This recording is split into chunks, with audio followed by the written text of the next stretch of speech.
Hello and welcome, all friends and devotees of yoga, meditation, and Buddhist studies. Today is Monday, the 19th of October 2015.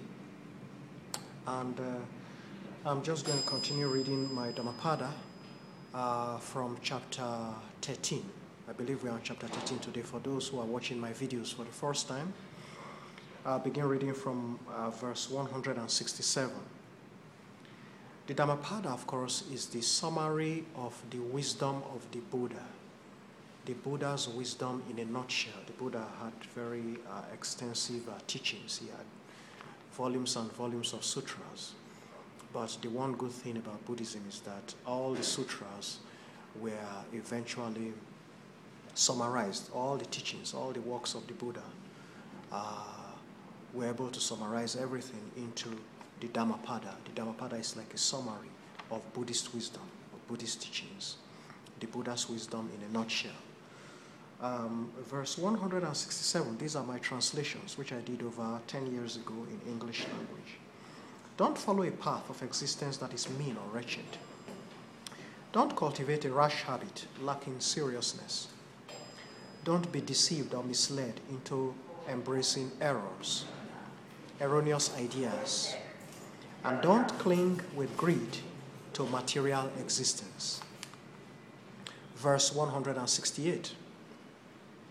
Awake, arise, stop this rash attitude and be progressive, achieving success in life.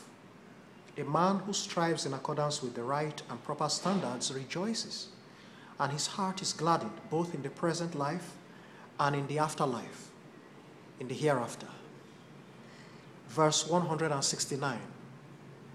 You should always act in accordance with the right and proper standards, and never contrary to the established standards, never straying into errors or evil ways. A man who acts in accordance with the right and proper standards rejoices. His heart is gladdened, both in the present life and in the future life, the hereafter. Verse 170. View the present life on earth as a foam or mist. See it as a fleeting cloud or illusion.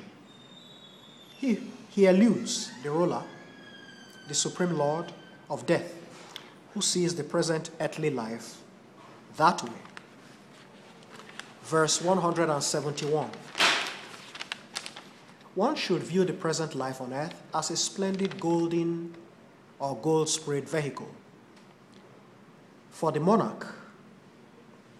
Idiots lacking knowledge see it and are snared and retarded by it. But intelligent men of wisdom elude it, free and unconcerned. If a man quits his bad habits and rash behavior, even though his past habits were very bad or very rash, he enlightens the people, motivating humankind, just like the shining moon penetrating thick, dark, heavenly masses of floating vapor. Verse 173. If one's errors are overwhelmed by virtues or meritorious deeds, he enlightens the people, motivating humankind, just like the shining moon penetrating thick, dark, heavenly masses of floating vapor. The living, verse 174, that is, the living, all sentient beings on earth are truly sightless. Very few humans perceive reality, that is the truth about things. Just like a bird escaping from the snare, very few among the living enter into paradise. Verse 175. Untamed geese, such large birds follow the route of the sun. Powerful humans explore universal space. Sages, however, step forward boldly and abandon the material earth. Mara is defeated and subdued jointly with his evil troops. Verse 176. If a person broke the law without remorse, if he is untruthful and dismisses the concept of the hereafter, the afterlife or life ahead, when he must face the consequences and retribution for his vicious deeds, his wickedness has no limitation, Verse 177. Surely humans who are both greedy and stingy have no place in paradise. No doubt, the ignorant, the unwise, do not honor kindness and similar meritorious acts. But the sage gives happily, and being naturally kind-hearted, is always happy, forever glad. Concluding verse 178. Superior to reigning as absolute monarch over the whole world, superior to having a place in paradise or kingship over the entire galaxy or system of worldly existence, is the reward, merit, or perfect karma of coming to be an infallible victor. Folks, at this point I leave these words to your reflection, to your contemplation, to your meditation.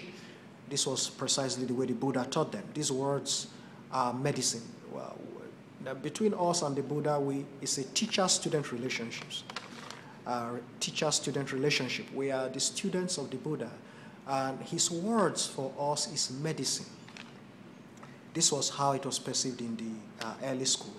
The words of the Buddha are medicine. That means they are to bring healing to the mind. The objective of these words is to bring your mind peace and serenity and tranquility and calm. This was precisely how the Buddha taught his teachings in those days. There is no point in speaking words and then at the end of the words, human beings are upset by it. So the objective of these words is to bring your mind calm and peace and tranquility. And if you have any questions after reflecting on these words, feel free to contact me. My email address is c.aburime, A-B-U-R-I-M-E, @hotmail.com. c.aburime@hotmail.com, or Color College, color spelled British, C-O-L-O-U-R, C-O-L-L-E-G, colorcollege@hotmail.com. Thanks, folks. Enjoy your Monday. Namo Amitofo.